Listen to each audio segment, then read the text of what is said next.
Ayan po si Sir Alan ng Mambog, Bacoor City.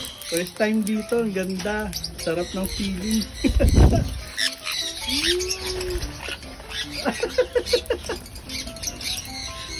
Sarap na.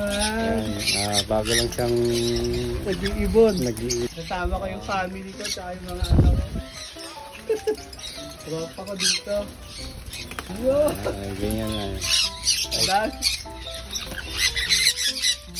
Pero hindi nakapo. Ito dali yung ito. I-edit nyo na lang yung ano. Magpa-edit ko sa ano ko.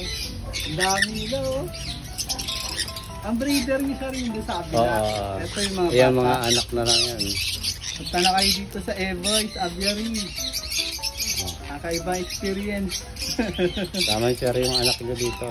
Misis nyo. Kasama ko sila. Kung yung ma-experience magpakain ng ibon, punta kayo dito sa may Imus. Kanluran.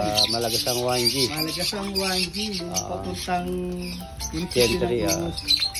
Imus Boulevard. Pasay kayo.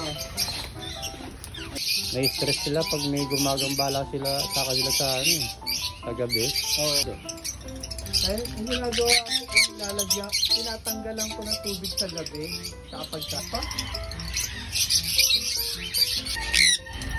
Maingay din. Ayan, yung mga nandun sa ano.